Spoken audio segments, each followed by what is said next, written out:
Okay, say that again, Anthony. So we're filing against Mr. Stocker because he presented several stolen checks that we had to pay back to the financial institution. So Mr. Stocker owes us $29,731.01. I have also filed this with the U.S. Postal investigators, but the fact that he's back on our property. Officers respond to GTE Federal Credit Union in Tampa, Florida, where a man has entered the branch already flagged in the bank's fraud system. The bank has been coordinating with the United States Postal Inspection Service under federal jurisdiction granted by 18 U.S. Code Section 1341. How you doing, sir? Good, how you doing? Good. Stand up. Unless your fingers show me. We're just detained right now. Under arrest.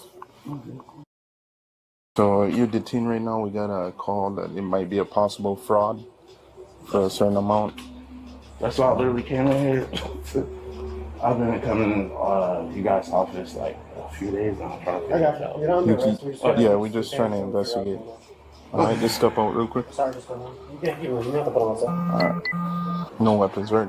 No, I'm good, bro. Okay. So you said that you were coming in here to find out about the fraud? Yeah, I've been calling these guys for weeks. It's been like, I don't know, a few. So I haven't even used these accounts in months. Okay. I don't even have a point because I have other business accounts, and I've had them for like years. Okay. And then I got like a notice. I tried to log in online. I couldn't log in online. I called over the phone. They basically told me I had to come in and like pay some fees. Okay. I came in. Let's walk back here. So, this your wallet right here? Yeah. Your ID in here? He has my ID. Oh, you got it? All right. Let's walk over there. Yes. 616 copy of Florida 27.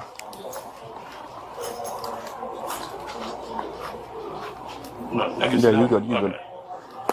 Long story short, boss, I had some accounts with these guys that I've had for a long time.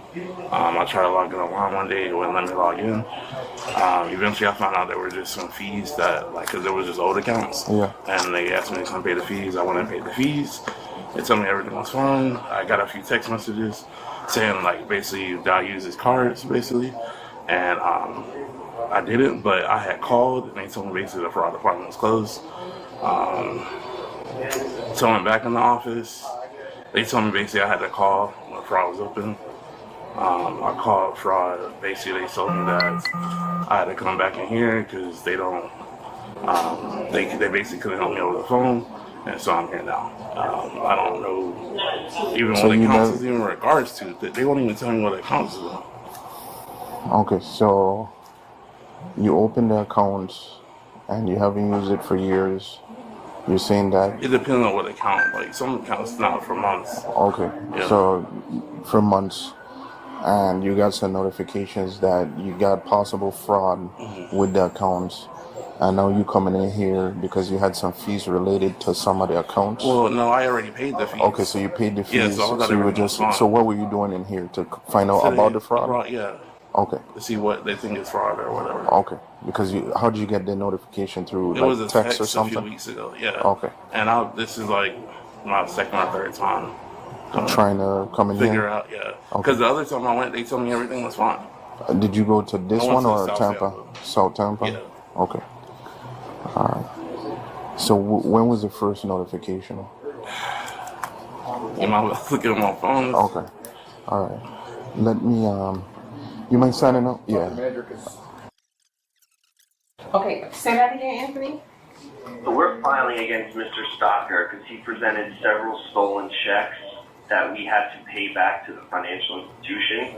So Mr. Stocker owes us $29,731.01. I have also filed this with the U.S. Postal investigators, but the fact that he's back on our property, we don't want him around. He explained to you right now that you're not currently under arrest, you're just being detained. Yeah, I'm sorry. I'm just a little shaken. I wasn't expecting any of this. So. Okay. It seems like when they ran your name in their system, it's flagged for some reason that you're a suspect in a fraud case against GTE. Oh, okay. So whatever they're investigating, whether it's an internal investigation or if it's something criminal. But as soon as he ran your name, it popped and flagged. So. So for something like this, do you give the person like a chance to pay it? Because he said he came in here several times. He went to the South Tampa location to try and figure out like the fees. I guess he said it was fees that he had certain accounts opened up. No, so he deposited stolen checks they're easily stolen. He's not a trustee for the trust account that he presented these trusts, and he filed a bogus filing on Sunbiz. So I've been working with the U.S. Postal investigators because he stole several checks. But I called him, I spoke to his mother, I told him you owe us $29,000 and we're gonna file against you and don't ever come back to GTE. Then he came and he opened new accounts.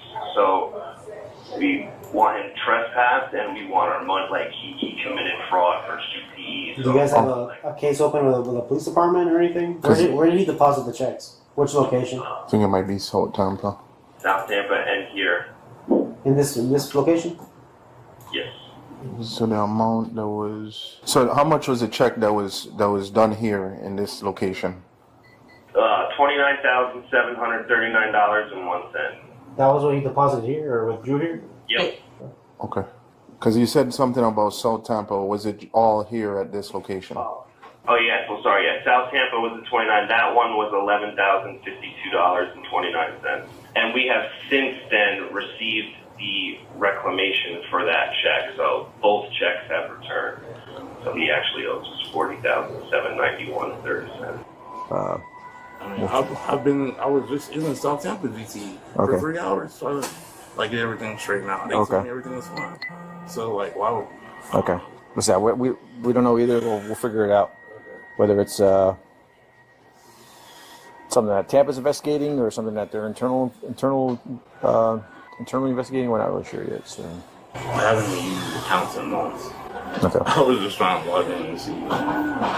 Do you usually typically use GTE for your financial institution? To be honest, I stopped. This is ironic. I stopped. But you still have active accounts here? Yeah. Okay. I just have a few accounts Navy. Most of them with Navy Fed. Okay. Yeah. Are you a veteran? No, my dad and granddad are. Okay. Yeah. We didn't get notification until June that the checks were a fake check. That's what Wells Fargo, I guess they were doing their investigation. You have video footage of the person who actually deposited the check? Yep. Okay. Yeah. We need to see that and make sure it's the same person, because if not, then... Okay, yeah, hang on one second. Let me attach that as well. Yeah, I have everything right here. So it's definitely him. He's pretty, That's all we really need. Yeah. Positive identity. We can charge him with whatever you want. We can trespass him. And you want to file charges, right? yes, sir. Okay. Sit forward real quick. No, just sit up, move, shift forward. There you go. All right. I'm gonna release. What is it? This one that hurts, or this one? This one. Okay. Deposit the check? Yep. That's it. Sure is. Yeah. You print the picture out and the check and all that. Okay. That'd be perfect. That's all we really need. Yeah, they're getting the information now, so we'll see what's going on. Currently, he deposited $11,000 in this location, so they're at $11,000 from here, $29,000 from somewhere in South Tampa. There's no open investigation anywhere. Okay. They just do the postal investigative unit or something through the post office. Okay. So we have $11,000 here at fraud. Okay. So we can go off that. All right. You guys think I stole $11,000? Do you deposit $11,000 check here? I haven't deposited a check in so long. I don't even know, Happened on February 2nd. in February, I don't know what. Yeah, I get you. We'll make sure. Hold on.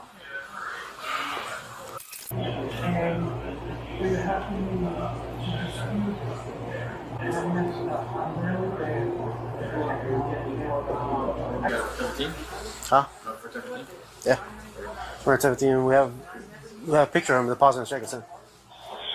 We have the check. We have everything. So we're just gonna get the evidence and take take him.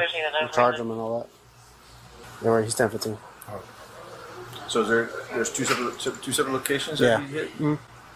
We're gonna he's somewhere in South Tampa. But they have not contacted TPD yet about it? Mm-hmm. We'll let him know, and then they can. He'll be in jail already, so they can just add charges.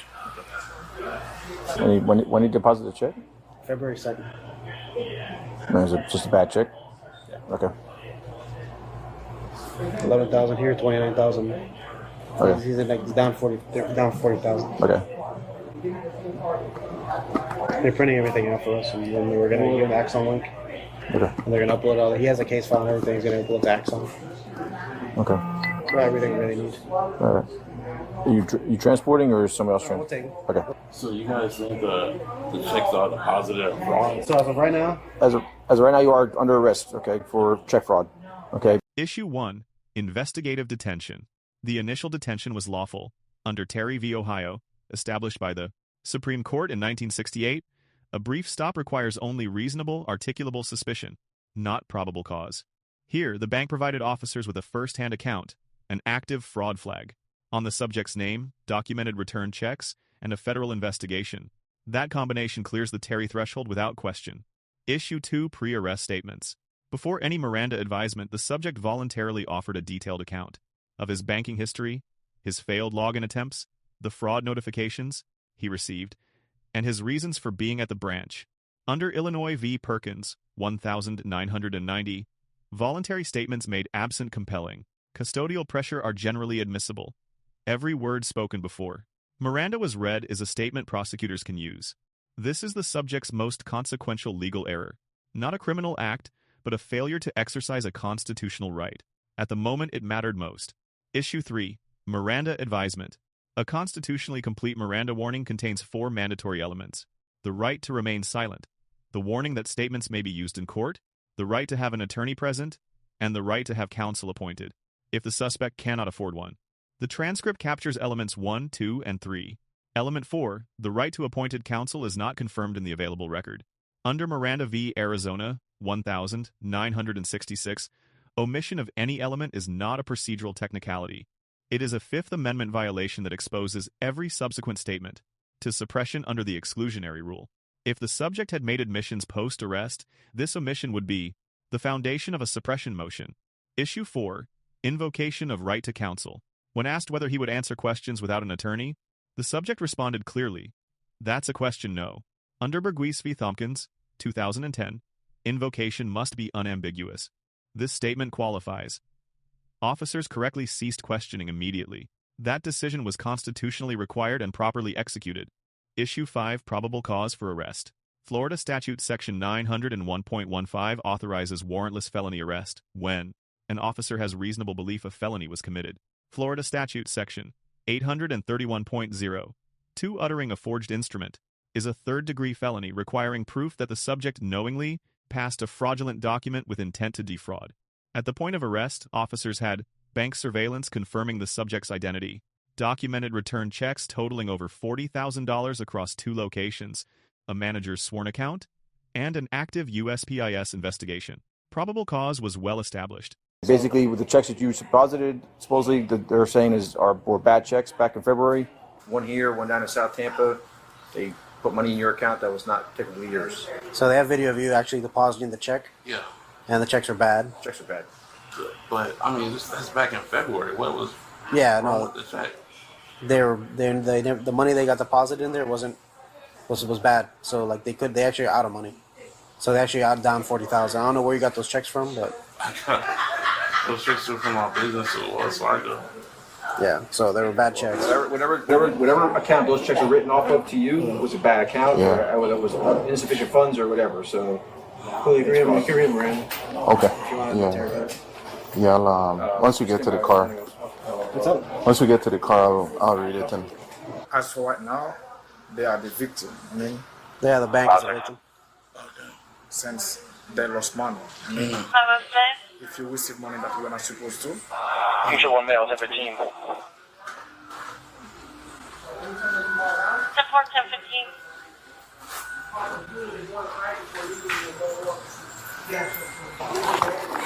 Can you guys give me an update on, I guess? Yeah. So right now they have you.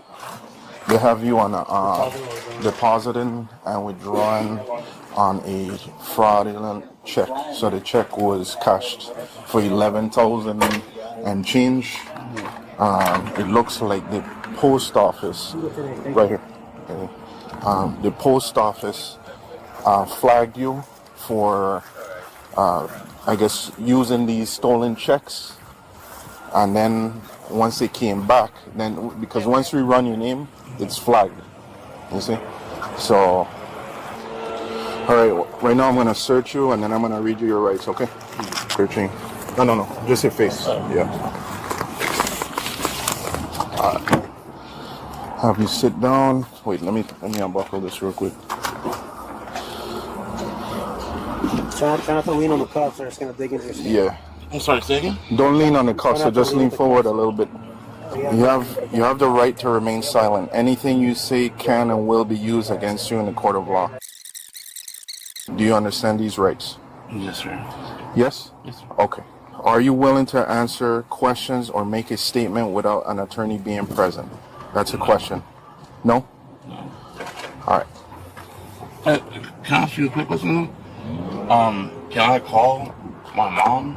You're going to have that opportunity at ORJ. Once we get there. Okay. All right. I was supposed to pick her up from an appointment. Okay, well, I'm sorry. At like 9, I think somewhere between like 9:40. Is she at the place now, or are you picking her up from her house to get to her appointment? No, she was probably at the sorry, this is so much. Sorry. All right, so no, she's at the car repair place, and so I just wanted to tell her. Or do you have sisters or brothers that could pick her up if she calls you? Family? No, I'm not only child. Probably. That's your mom. You want me to answer? Yeah. All right. You have a few minutes just to let her know. Okay. All right. Hey, Mom. Hey, listen. I'm being arrested right now because let her know for what. I know. I am. I'm being arrested right now. They think that I have some kind of check fraud situation going on, and I don't know which jail are you guys taking me to. Orient Road Jail. Oregon Road Jail. So I need you. Yes, Mom. Listen to me. So I need you. Basically, like GTE is saying that, I guess 2 of the checks, from like business checks or whatnot, like they didn't get the money back from it, and basically, so they're saying that it's check fraud, and they didn't let me know anything about, like, I guess like them not being paid. This is like back from February, is what they're saying. Well, this one is from February. Yeah, I don't know the exact dates. I guess they haven't given me all the information. But yeah, I don't know. I wish they would have just let me know the money wasn't there, because I could have just paid them the money. It doesn't make any sense. So what do you want me to do? I guess I'm just gonna have to wait until I get out of. All right, just let her know you're gonna be there. I'm gonna be in Orient Jail, and Okay. I guess I need you to figure out how to get me out whenever what is it? Yeah, Like you have the opportunity to call her at the jail. All right. Also, it's still early. It's possible we might be able to get out early if we see a judge today. Yeah. Okay. All right. Thank you. Case outcome. The subject pleaded guilty to uttering a forged instrument. The court withheld adjudication, meaning no formal felony conviction attaches to the record if probation is successfully completed. The grand theft charge under Florida Statute Section 812.014 was dropped by prosecutors. Withheld adjudication is not an acquittal. A guilty plea was entered. 4 years of supervised probation, a $1 to $1,000 fine, 100 hours of community service, and IOTS monitoring were imposed. Any violation of probation conditions restores the court's authority to enter a formal felony conviction, converting a withheld adjudication into a permanent criminal record. Grades. The responding officer receives a B+. Professional demeanor, sound, investigative judgment, proper coordination with a parallel investigation, and correct compliance with the invocation of counsel are all evident throughout the encounter. The deduction stems from the Miranda advisement. The right to appointed counsel, the element that protects indigent suspects from facing interrogation without representation, was not confirmed as delivered. A Miranda warning is not a formality. It is the constitutional gateway to lawful custodial interrogation. The subject receives a C+. Physical compliance and correct post-Miranda invocation of counsel are credited. However, the decision to speak extensively and voluntarily, before any rights were read, represents a failure to exercise the Fifth Amendment protection available from the first moment of contact. Additionally, returning to a financial institution that had already flagged the subject's name to federal investigators, and then providing officers with an unprompted narrative linking him to the relevant accounts, compounded the legal exposure significantly. Lessons from this footage. First, the right to remain silent is not an admission of guilt. It is a constitutional protection that applies equally to the innocent and the guilty. Invoking it at first contact, before any Miranda advisement, is always the correct legal choice. Statements made during a Terry stop can be admissible. Second, law enforcement must administer all 4 elements of Miranda before custodial interrogation. The right to appointed counsel is not optional. Courts have consistently held that a deficient warning can result in suppression, even where guilt is not in dispute. Third, withheld adjudication is a judicial tool, not an exoneration. It represents a conditional deferral of conviction, one that can be reversed the moment probation is violated. The practical burden on the subject remains substantial for the full 4-year term. Let us know if there is an interaction or legal topic you would like analyzed in the comments below. Thank you for watching, and don't forget to check out our channel for more police interaction and courtroom content.